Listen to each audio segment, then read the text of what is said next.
I walked into Bella Vista restaurant expecting hugs, and maybe some guilt about forgetting to invite me to Mother's Day lunch. Instead, my mom Jessica looked me up and down like I was some stranger who wandered in from the street. Her voice cut through the cheerful chatter at their corner table when she said, "Don't pick up a plate. You weren't counted. Your sister covered $3,000. My sister Amanda smiled that cold smile I'd grown to hate and added, "Stand there. This table isn't for you."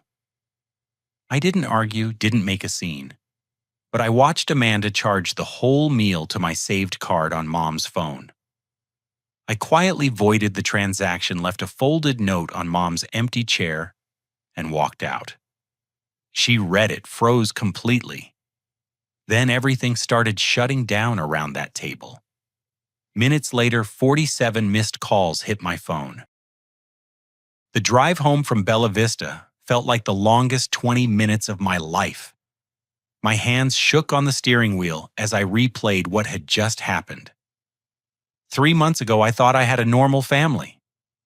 Sure, Amanda had always been Mom's golden child, but I never imagined she'd orchestrate something this cruel. The systematic exclusion, the public humiliation, the calculated way she'd turned our entire extended family against me. It all started when Dad died 18 months ago. Heart attack at 62, completely unexpected. Mom was devastated, lost, vulnerable. Amanda swooped in like some kind of savior, moving back from her apartment in the city to help Mom through this difficult time. At first, I was grateful. My engineering job kept me busy, and I thought it was good that Mom had company. Then strange things began happening. Family gatherings I'd attended for years suddenly happened without me knowing. Cousin Sarah's birthday party, Uncle Frank's retirement celebration, even Dad's memorial service planning meetings. When I'd ask Mom about it later, she'd get this confused look and say Amanda had told her I was too busy with work or dealing with my own grief. Amanda had convinced Mom to refinance the family home 6 months ago. When I questioned it, both of them got defensive. Amanda claimed she needed startup capital for her boutique business downtown. She showed us the glossy brochures, the business plan that looked professional enough to fool anyone. Mom was so proud, talking about how Amanda was finally settling down and building something meaningful. I should have pushed harder when the red flags started appearing. Amanda's boutique supposedly opened, but whenever I drove by the address she'd given us, the storefront was always dark. When I mentioned this, Amanda had explanations ready. Appointment-only clientele. Exclusive private showings. She was always one step ahead with her answers. The financial manipulation had been subtle at first. Small withdrawals from Mom's accounts for business expenses, then larger amounts for inventory purchases and marketing campaigns.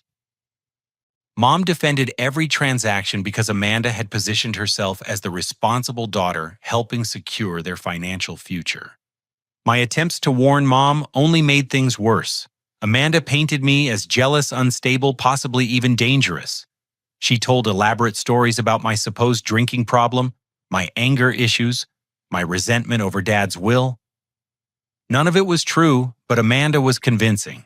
She had tears on command documentation that looked legitimate, and the kind of manipulative charisma that made people want to believe her. The Mother's Day lunch was supposed to be my last attempt at reconciliation. I'd driven to Bella Vista hoping to sit down with Mom and Amanda, maybe clear the air, and figure out how to move forward as a family. Instead, I walked into an ambush designed to humiliate me in front of our entire extended family.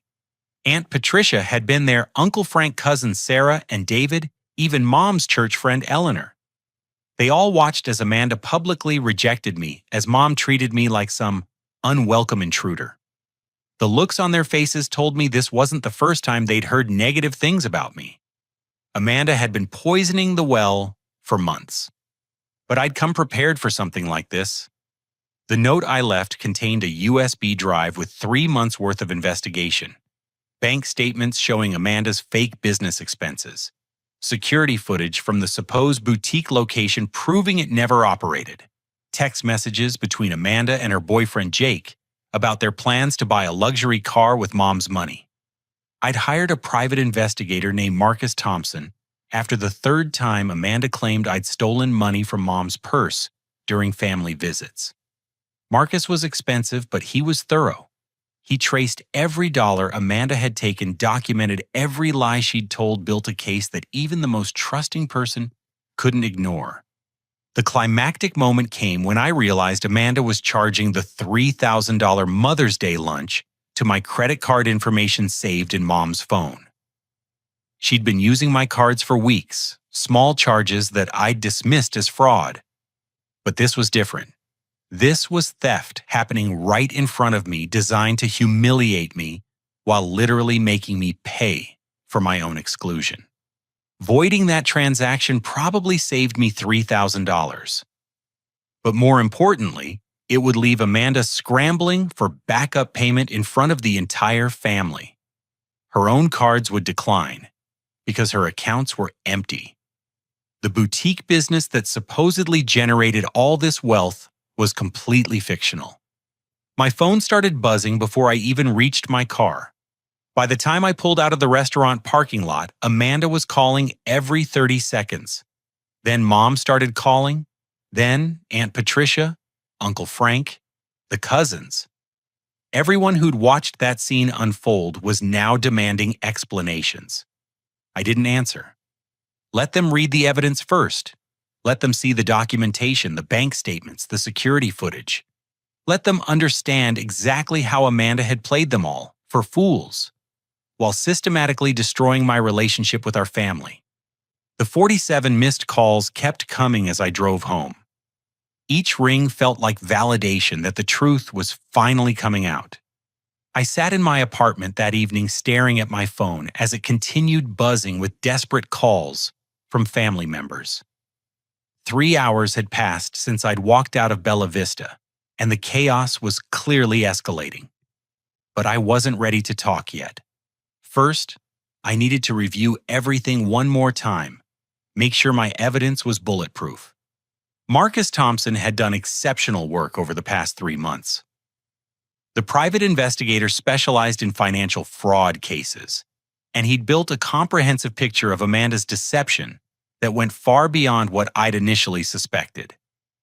Spread across my dining room table were bank statements, business registration documents, security footage, screenshots, and detailed timelines that painted a devastating portrait of systematic elder financial abuse. Amanda's boutique business was completely fabricated. The business license she'd shown Mom was real, but the actual operation was non-existent. Marcus had traced the supposed business address to an empty storefront that had been vacant for over 2 years. The landlord confirmed that no one named Amanda Reynolds had ever inquired about renting the space, let alone signed a lease. The financial theft was staggering. Over the past 18 months since Dad's death, Amanda had siphoned $87,000 from Mom's various accounts. She'd used her access as Mom's supposed caregiver to set up automatic transfers, forged signatures on withdrawal slips, and even take out a secret credit card in Mom's name. The fake invoices were masterfully created. Amanda had designed letterhead for fictional suppliers, created purchase orders for non-existent inventory, and generated professional-looking contracts that justified every dollar she'd stolen. She'd even paid a graphic designer to create a fake website for her boutique, complete with product photos stolen from high-end fashion retailers. Marcus had uncovered text message exchanges between Amanda and her boyfriend Jake that revealed the true scope of their scheme. They weren't just stealing money for living expenses, they were planning to disappear once Amanda could convince Mom to sell the family home. The house was worth over $400,000, and Amanda had already started the process of convincing Mom that maintaining such a large property was too much work for a widow.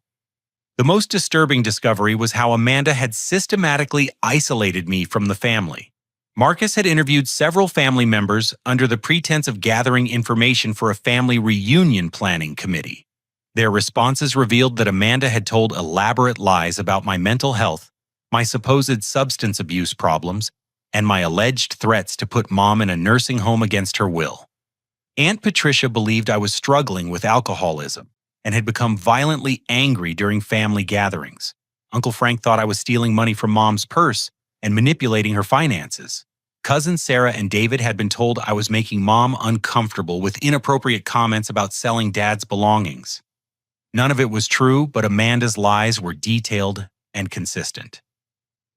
She'd created a fictional version of me that explained why I should be excluded from family events, why my concerns about Mom's finances couldn't be trusted, and why everyone needed to protect Mom from my supposedly dangerous behavior. The security footage Marcus obtained was particularly damning. Over 6 weeks, he documented Amanda's daily routine, which involved no actual work at any boutique business. Instead, she spent her days at luxury spas, expensive shopping centers, and high-end restaurants. She was living off Mom's money while claiming to build a business empire. The timeline Marcus created showed how Amanda had accelerated her theft after Dad's funeral.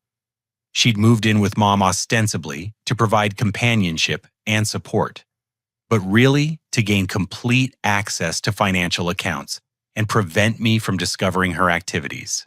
Every time I'd tried to visit Mom, Amanda had manufactured reasons why it wasn't a good time. My phone rang again, this time showing Marcus's number. I answered immediately. "Gordon, we've got a problem," Marcus said without preamble. "Amanda just tried to access your mother's main savings account, the one with the $40,000 balance." My blood went cold. "What do you mean tried?" "She's at the Central Bank branch on 5th Street right now arguing with the bank manager. They flagged the attempted withdrawal as suspicious because of the fraud alert you filed this morning. The manager is refusing to process the transaction without additional documentation." I could hear shouting in the background of Marcus's call. He was apparently sitting in the bank parking lot watching the situation unfold. "There's more," Marcus continued. "She brought fake power of attorney documents, completely forged. The bank's legal department is reviewing them now, but it's obvious they're fraudulent. The notary seal is from a company that went out of business 3 years ago." "Are the police involved?" "Security guard called them about 10 minutes ago. Amanda's getting increasingly aggressive with the bank staff. She's demanding to speak with the bank president, threatening to sue everyone, claiming there's been a mistake with her mother's accounts." Through Marcus's phone, I could hear Amanda's voice getting louder and more desperate. She was clearly realizing that her scheme was falling apart faster than she could manage. "The really interesting part," Marcus added, "is that she brought her boyfriend with her. Jake's sitting in their car in the parking lot, engine running. They packed suitcases in the back seat. Looks like they were planning to grab that $40,000 and disappear." My hands clenched into fists. Amanda wasn't just stealing money anymore. She was preparing to abandon Mom completely, leaving her financially devastated and emotionally destroyed. What happens next? Police should be here any minute. With the fake documents and the attempted withdrawal, they'll have grounds for arrest. Your evidence from the USB drive gives them probable cause to search her belongings and investigate the broader fraud. As if on cue, I heard sirens through Marcus's phone. The cavalry was finally arriving. The next few hours were a whirlwind of phone calls, police interviews, and family revelations that shattered everything I thought I knew about the past 18 months. Aunt Patricia called first, sobbing apologies through the phone as she realized how completely Amanda had manipulated her perceptions of me.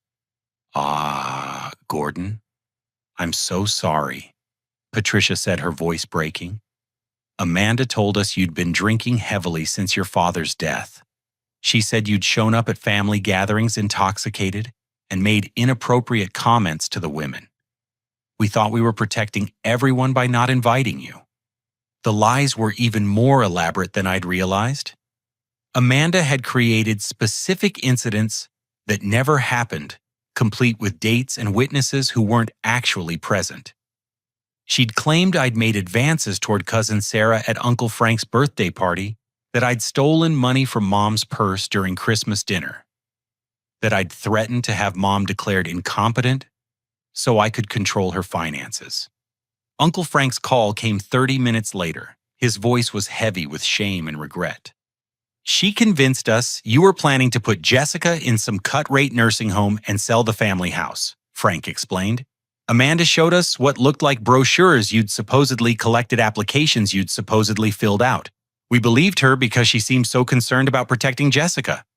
Each family member had been fed a different version of my supposed wrongdoing, but the stories were consistent enough to create a comprehensive picture of someone who couldn't be trusted. Amanda had spent months poisoning every relationship I had, systematically building walls between me and the people I loved most. Cousins Sarah and David called together, both talking over each other as they tried to apologize and explain.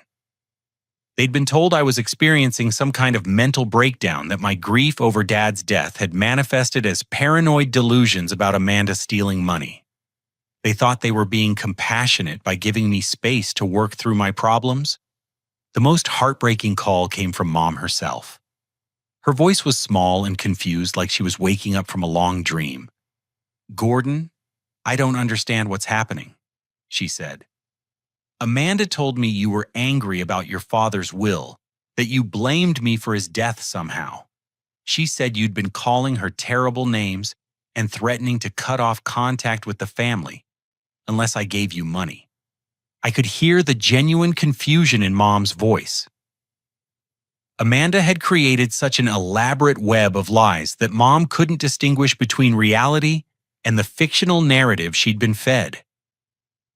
Every conversation we'd had over the past months had been filtered through Amanda's distortions. "She said you were seeing a therapist for anger management," Mom continued. "That the therapist had recommended limited contact with family until you worked through your issues. I thought I was helping you by giving you space." The cruelest part was how Amanda had used Dad's death as the foundation for her lies. She told Mom that I was struggling with complicated grief, that I was blaming family members for not doing enough to prevent Dad's heart attack. She'd positioned herself as the stable, supportive daughter while painting me as emotionally unstable and potentially dangerous. But the situation was escalating beyond family drama. Marcus called with updates from the bank, where Amanda's arrest had triggered a cascade of additional discoveries. When police searched her car, they found not just packed suitcases, but detailed plans for disappearing with stolen money. She had a folder with fake identification documents, Marcus reported. New Social Security cards, driver's licenses from different states, even employment records for fictional jobs. This wasn't just theft, Gordon. She was planning to assume new identities and start over somewhere else. The fake power of attorney documents were just the beginning. Police found forged signatures on loan applications, fraudulent tax returns claiming business expenses that never existed, and even fake medical records claiming Mom was suffering from early dementia and needed Amanda's financial management. "There's something else," Marcus said, his tone growing more serious. "Amanda's been coming by your apartment building for weeks. The security guard recognized her from photos and pulled surveillance footage. She's been taking pictures of your car, your windows, your daily routine." A chill ran down my spine. What was she planning? Based on what police found in her apartment, it looks like she was building a case to have you arrested for stalking your mother. She had fake evidence suggesting you'd been harassing Jessica, threatening her, maybe even breaking into the house. If the financial fraud hadn't been discovered, she probably would have used that evidence to get a restraining order against you. The scope of Amanda's manipulation was breathtaking. She hadn't just stolen money and turned family against me. She'd been systematically building a legal case that would have permanently destroyed my relationship with Mom, while positioning herself as the protective daughter, saving an elderly woman from her dangerous son. My building security guard called to confirm Marcus's information. Amanda had been observed multiple times in the parking garage, sometimes sitting in her car for hours watching my apartment windows. She'd asked maintenance staff questions about my lease, my visitors, my daily schedule. She'd even tried to convince the building manager that I was subletting illegally and should be evicted. "She claimed to be your sister worried about your mental health," the security guard explained. Said your family was concerned about your living situation and wanted to help you find more appropriate housing. We thought she was being caring. Even my building management had been drawn into Amanda's web of lies.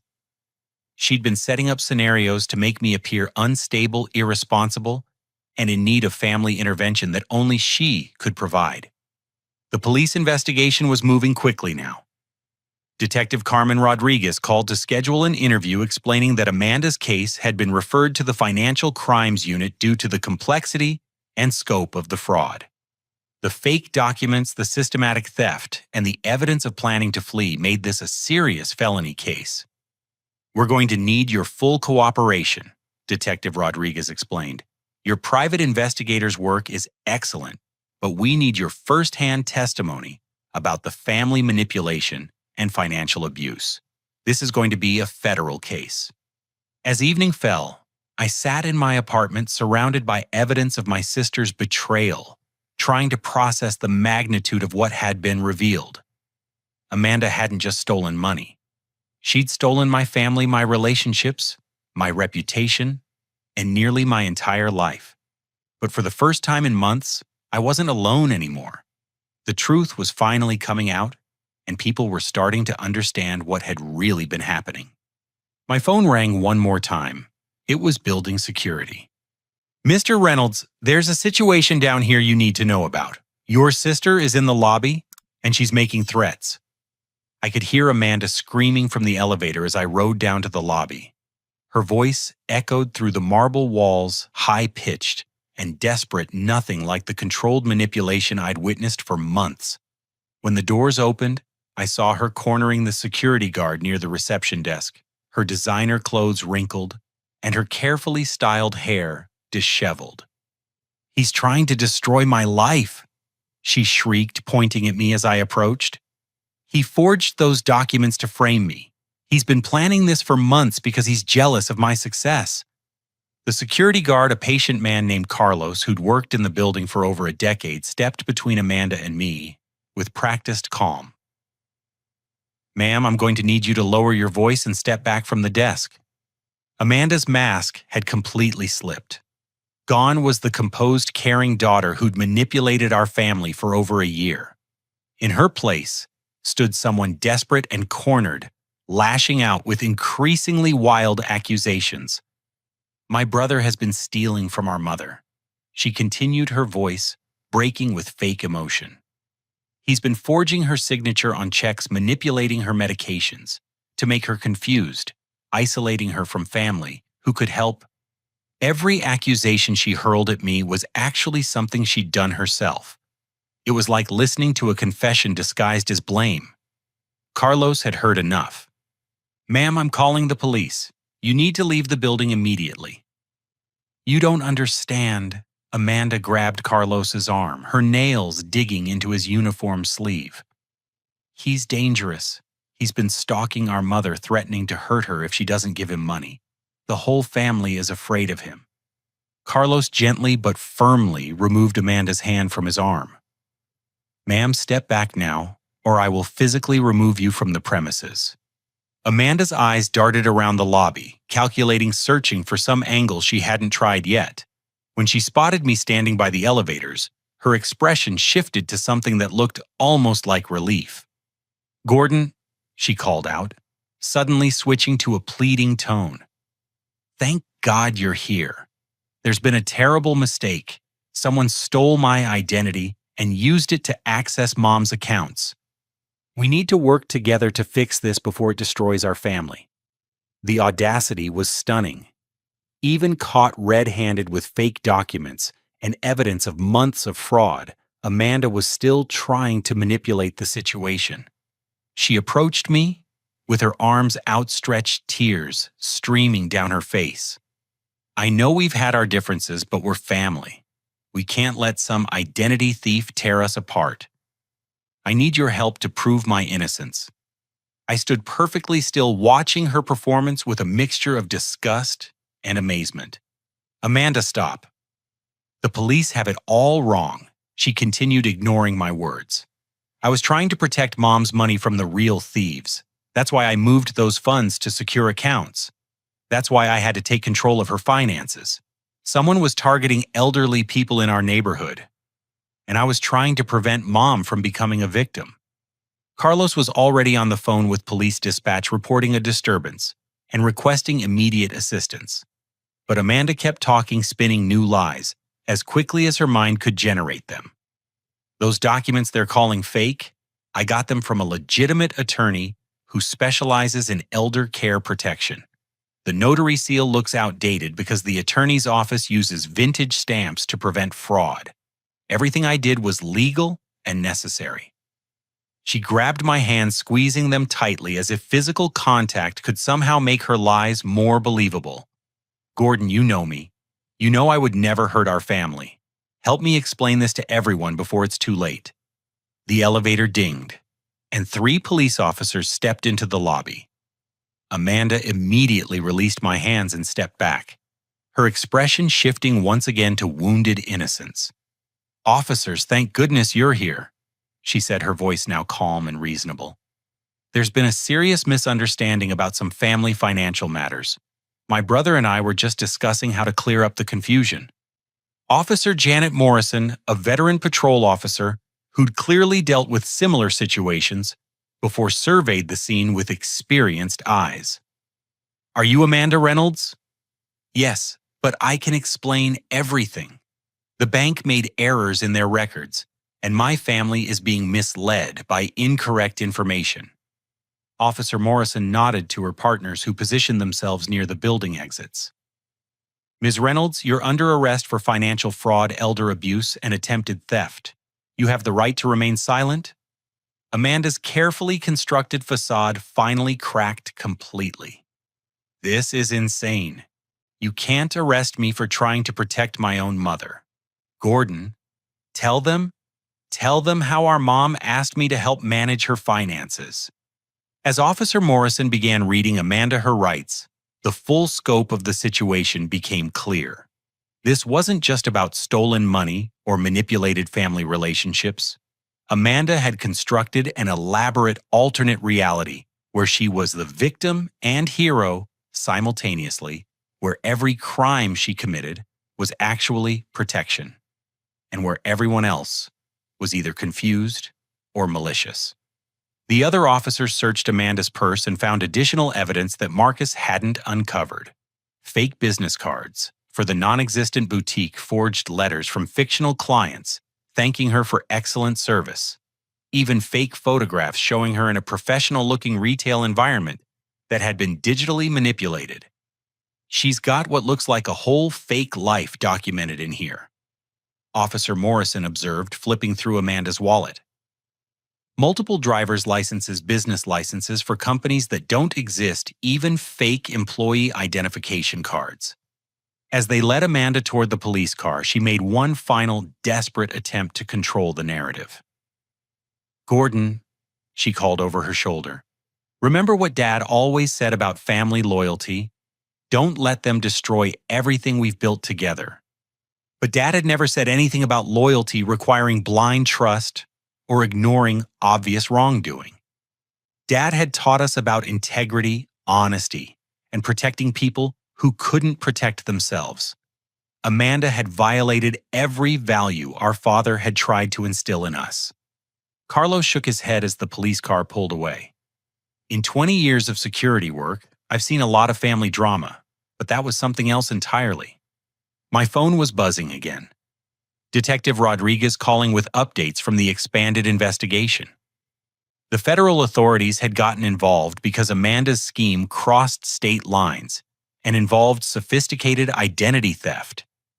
The case was bigger than anyone had initially realized. The climactic twist came in Detective Rodriguez's next words.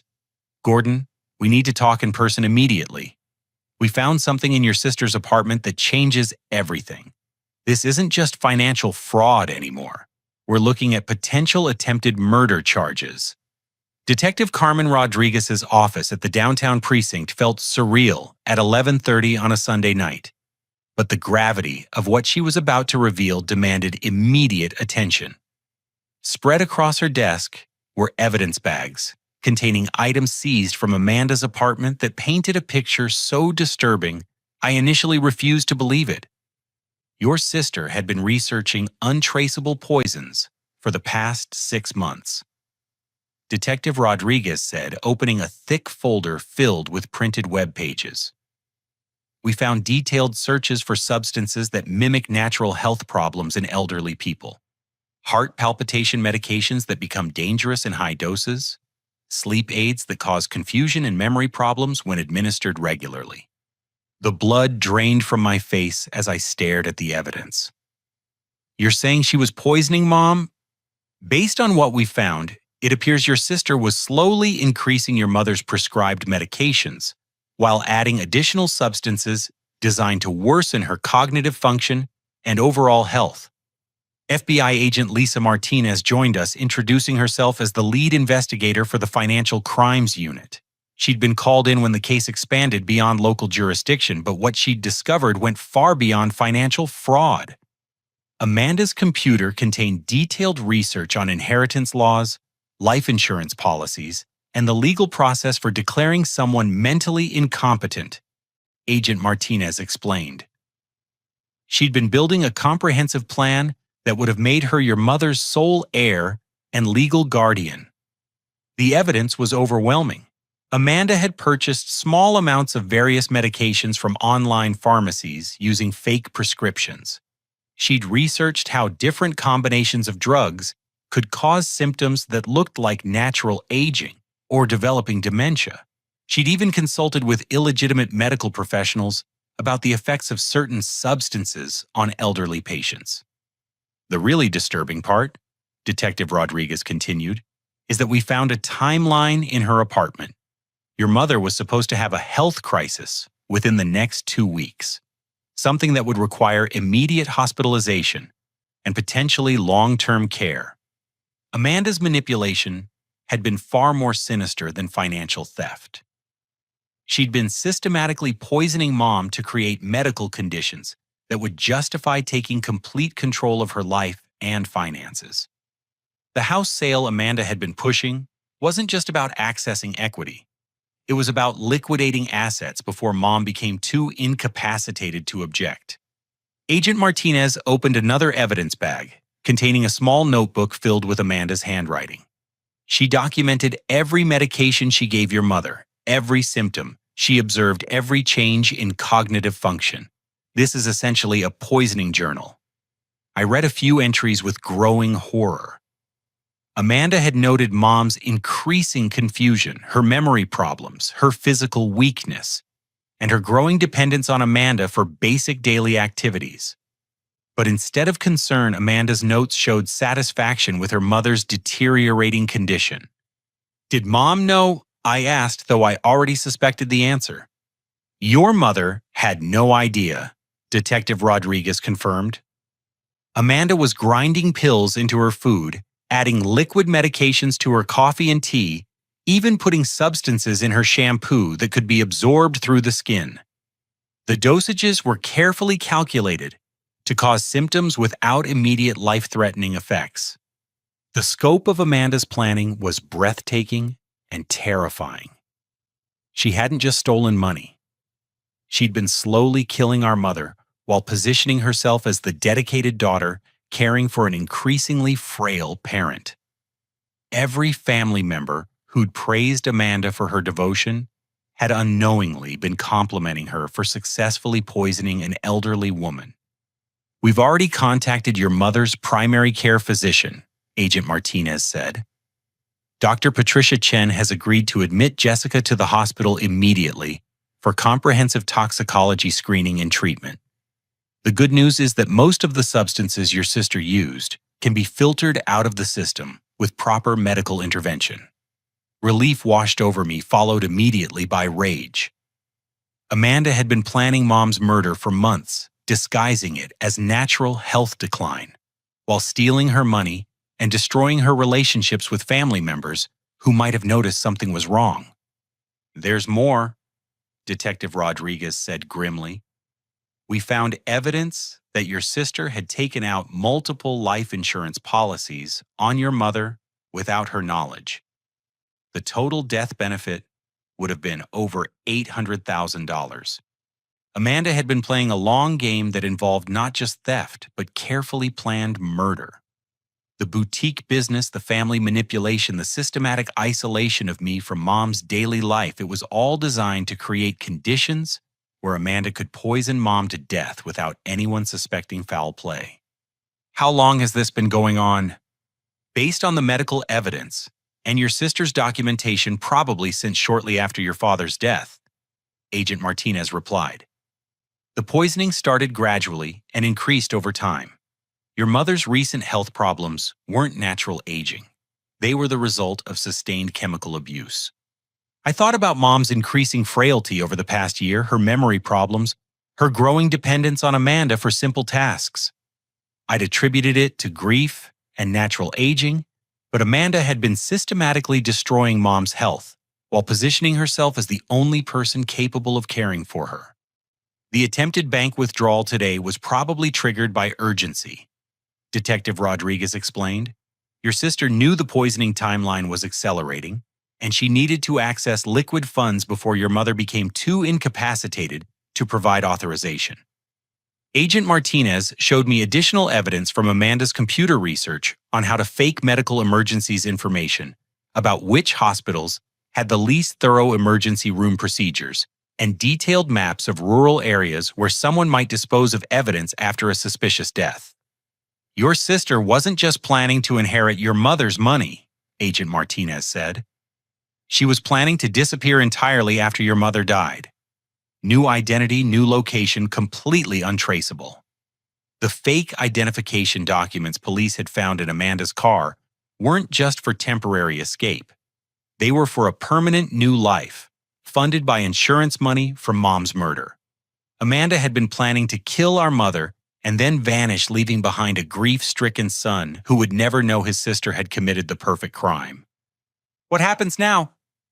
Amanda's being charged with attempted murder, elder abuse, financial fraud, identity theft, and conspiracy, Detective Rodriguez listed.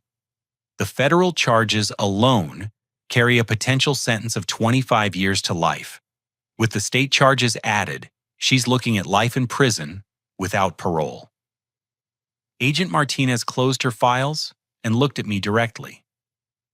Gordon, your investigation probably saved your mother's life. If you hadn't documented the financial fraud and triggered this investigation, your sister would have succeeded in killing Jessica within the next 2 weeks. As I left the police station at nearly 1 a.m, the magnitude of what Amanda had planned was still sinking in. She hadn't just betrayed our family's trust or stolen our mother's money. She'd been slowly murdering the woman who'd raised her, cared for her, and loved her unconditionally. The 47 missed calls that had started this whole revelation represented family members desperately trying to understand how they'd been so completely deceived. But now there would be new calls, new conversations, and the long process of helping Mom recover from both financial fraud and systematic poisoning. Justice was finally in motion, but the real work of healing our family was just beginning. The next morning brought a flurry of activity that felt like watching justice unfold in real time. I arrived at Mercy General Hospital, where Mom had been admitted for emergency toxicology treatment, and for the first time in over a year, I saw her without Amanda's looming presence controlling every interaction. Dr. Patricia Chen met me in the hallway outside Mom's room with a mixture of professional concern and personal outrage that made her normally calm demeanor seem almost fierce. Gordon, your mother is going to be fine. But what your sister did to her is unconscionable, Dr. Chen said, flipping through a thick medical chart. We've identified at least 6 different substances in Jessica's system that have no business being there. Sedatives, blood pressure medications, even small amounts of insulin that could have caused dangerous drops in blood sugar. The medical evidence was damning. Amanda had been using Mom as a testing ground for different combinations of drugs, carefully documenting which substances produced which symptoms, while gradually increasing dosages to accelerate the poisoning timeline. The good news, Dr. Chen continued, is that we caught this before any permanent damage occurred. Your mother's confusion memory problems and physical weakness should improve significantly as we flush these substances from her system. Mom was awake when I entered her room, and for the first time in months, her eyes looked clear and focused. The fog that had seemed to cloud her thinking for the past year was already starting to lift.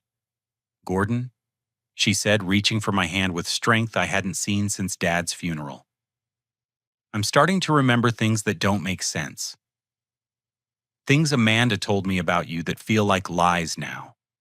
The hospital had provided a patient advocate named Michael Santos to help Mom process the emotional trauma of learning she'd been systematically poisoned by her own daughter. Michael explained that victims of family poisoning often experienced confusion about their memories and perceptions during recovery. "Your mind is going to start separating real experiences from experiences that occurred while you were being drugged," Michael told Mom gently. "It's normal to feel confused about what actually happened versus what you were told happened." As Mom's system cleared of Amanda's poisons, she began remembering conversations and incidents that contradicted the narrative Amanda had constructed. She remembered me visiting more often than Amanda had claimed. She remembered expressing concerns about the boutique business that Amanda had dismissed. She remembered feeling uncomfortable with some of Amanda's financial decisions, but being told she was just confused due to grief. Federal prosecutors arrived that afternoon with updates on the expanding investigation. Assistant U.S. Attorney David Kim explained that Amanda's case had triggered a broader inquiry into elder abuse schemes targeting recently widowed women in our area. "Your sister wasn't working alone," Attorney Kim revealed. "We've identified at least 3 other families where similar patterns occurred: fake businesses, systematic financial theft, and in 2 cases, suspicious deaths that are now being reopened as potential homicides." The scope of Amanda's criminal network was staggering. Her boyfriend Jake had been cooperating with federal investigators and revealed that Amanda had been part of an organized scheme targeting vulnerable, elderly people across multiple states. The boutique business wasn't just fake. It was a front for a sophisticated elder abuse operation. "Jake provided evidence that your sister had detailed files on over 20 potential victims," Attorney Kim continued. "Elderly people who'd recently lost spouses, inherited significant assets, or showed signs of social isolation. Your mother wasn't random. She was specifically targeted because of her circumstances." Agent Martinez arrived with even more disturbing revelations from Amanda's seized computer files. "Your sister had been researching your family for months before your father died. She knew about his heart condition, his life insurance policies, your mother's potential inheritance. We found evidence suggesting Amanda might have known about your father's impending health crisis before it happened." The implication was horrifying, but impossible to ignore. Had Amanda somehow contributed to Dad's death as well?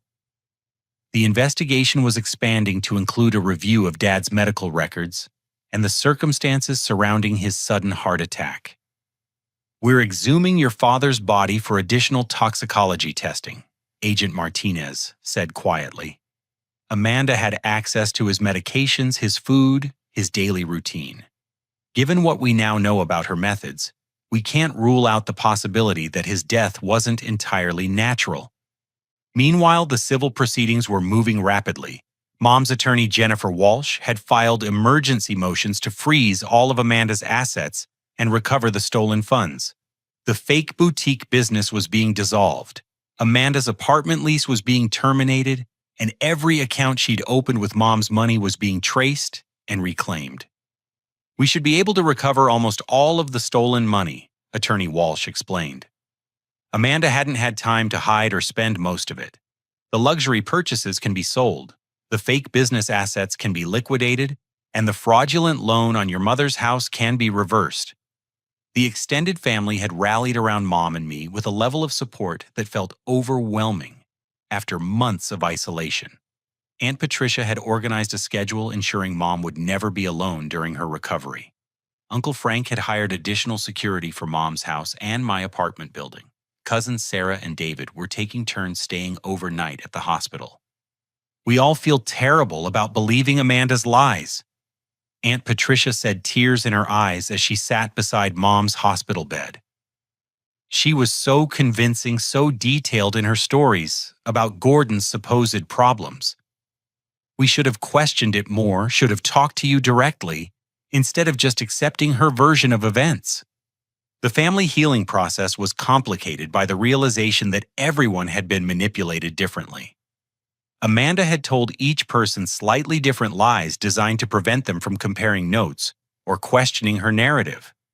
Uncle Frank had been told I was financially unstable and asking Mom for money. Cousin Sarah had been told I was making inappropriate advances toward women at family gatherings. Cousin David had been told I was threatening to contest Dad's will. She knew exactly which lies would be most believable to each person. Family counselor Dr. Rebecca Martinez explained during a group session at the hospital.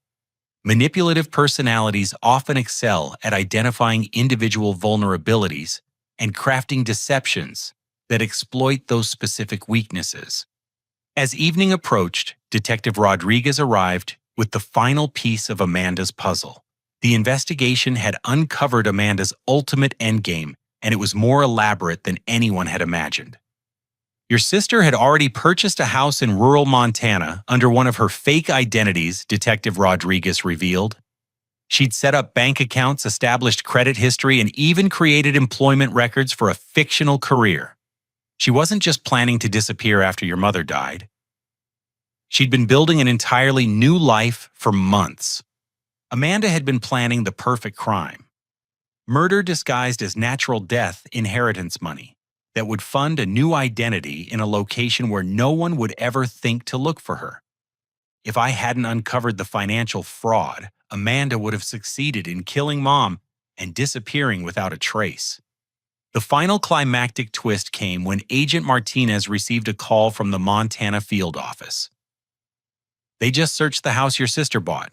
Gordon, they found graves in the backyard. We think Amanda might have done this before."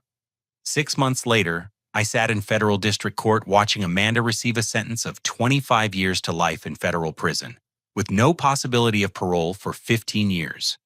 The additional state charges for attempted murder, elder abuse, and conspiracy would add another 20 years to her sentence. She would likely spend the rest of her life behind bars. The investigation had ultimately uncovered a multi-state elder abuse ring that had targeted over 50 families and resulted in at least 7 suspicious deaths. Amanda had been one of the ringleaders, using her charm and intelligence to identify vulnerable targets and execute sophisticated schemes that combined financial fraud with systematic poisoning. Dad's exhumed remains had tested positive for several of the same substances found in Mom's system, confirming that Amanda had been poisoning him for months before his supposed heart attack. She had accelerated his death to gain early access to his life insurance and Mom's vulnerability as a new widow. The property in Montana had yielded the remains of 3 elderly people who died under suspicious circumstances in other states where Amanda had operated. Each victim had been systematically isolated from their families, financially exploited, and then murdered when they were no longer useful to the scheme. Federal prosecutors used Amanda's case as a landmark example of organized elder abuse, implementing new banking regulations and medical oversight protocols designed to prevent similar crimes. The systematic nature of her manipulation had exposed vulnerabilities in how society protects elderly people from exploitation by trusted family members. Mom had made a complete physical recovery from the poisoning, but the emotional healing had taken much longer. She'd entered counseling with Dr. Rebecca Martinez to process the trauma of learning that her daughter had been slowly killing her while pretending to provide loving care. The hardest part, Mom had explained during one family therapy session, isn't the physical poisoning. It's realizing that every conversation, every moment of supposed bonding, every expression of love from Amanda was calculated manipulation designed to make her murder easier to accomplish. But gradually, Mom had regained her strength, her independence, and her trust in her own judgment. She'd moved into a senior living community called Sunset Gardens, where she'd become a volunteer advocate, helping other elderly residents avoid financial scams and family manipulation. "I never want another family to go through what we experienced," Mom said during her victim impact statement at Amanda's sentencing. "I trusted my daughter completely, and she used that trust to nearly destroy everything my husband and I built together. But she didn't succeed, and now she can't hurt anyone else." The extended family had grown closer through the crisis, establishing new communication protocols and support systems designed to prevent anyone from being isolated or manipulated again. We held monthly family meetings where everyone shared updates about their lives, their concerns, and any unusual situations they were experiencing. Aunt Patricia had become Mom's closest confidant, helping her navigate the complex emotions of grieving for a daughter who was still alive, but had revealed herself to be a monster. Uncle Frank had taken early retirement to spend more time with family and ensure that no one was struggling alone. Cousins Sarah and David had both changed careers to work in elder advocacy, inspired by our family's experience to help other vulnerable people. My relationship with Mom had become stronger and more honest than it had ever been before Amanda's manipulation. We talked openly about difficult topics, shared our concerns without fear of judgment, and created boundaries that protected both of us from future manipulation. "I'm proud of you for investigating when something felt wrong," Mom told me during one of our weekly lunches at Sunset Gardens. "You saved my life, but more importantly, you saved our family. Amanda almost succeeded in destroying all of us, but your persistence and courage prevented that." The financial recovery had been complete. All of Mom's stolen money had been returned. The fraudulent refinancing had been reversed, and Amanda's seized assets had provided additional compensation for the emotional trauma our family had endured. Mom was financially secure and would never have to worry about money again. Marcus Thompson, the private investigator who'd helped build the case against Amanda, had become a family friend and continued working with federal authorities to identify other victims of the elder abuse ring. His methodical documentation and investigation had been crucial in securing convictions against multiple perpetrators. "Your case broke open something much bigger than we initially realized," Marcus explained during a recent visit. "Amanda's conviction led to 23 additional arrests and helped prosecutors understand how these schemes operate at a national level." The legal victory had been satisfying, but the real triumph was the healing and growth our family had experienced. We'd learned to communicate more directly, trust more wisely, and support each other more effectively. The crisis had revealed our vulnerabilities, but also our strengths. I'd taken a leave of absence from my engineering job to help Mom through her recovery, and had eventually decided to change careers entirely. I was now working with a nonprofit organization that trained family members to recognize signs of elder abuse and financial exploitation. Our family's story had become a teaching tool that helped other families avoid similar tragedies. Every time I share our story, I explain to audiences at elder advocacy conferences, I emphasize that the warning signs were there for months. Amanda's manipulation was sophisticated, but it wasn't invisible. Families who communicate openly and trust their instincts can protect themselves from these predators. The most meaningful part of our recovery had been watching Mom reclaim her independence and strength. She'd enrolled in college courses at the local community center, started traveling with senior groups, and even began dating a kind widower named Robert, who'd lost his wife to natural causes and understood the complexities of late-life relationships. "I refused to let Amanda's betrayal make me suspicious of everyone," Mom declared during a family celebration of the anniversary of her recovery. "She stole 18 months of my life, but she's not getting any more time than that." As I reflected on everything our family had endured and overcome, I realized that Amanda's ultimate failure had been underestimating the power of truth and genuine love. Her manipulation had been based on isolation lies and fear. But once the truth emerged, once family members could communicate honestly, her entire scheme had collapsed rapidly. The experience had taught me that protecting family sometimes requires confronting painful truths and taking action that feels like betrayal. Remaining silent about Amanda's behavior would have enabled her to commit murder. Speaking up and fighting back had saved Mom's life and prevented other families from experiencing similar tragedies. Most importantly, I'd learned that trust should be earned through consistent actions rather than assumed based on family relationships. Amanda had exploited our natural inclination to trust family members, but healthy families can establish boundaries and verification systems that protect everyone without destroying genuine relationships. Standing in that courtroom watching Amanda receive her life sentence, I felt not revenge, but relief. Justice had been served not just for our family, but for all the other families she'd destroyed.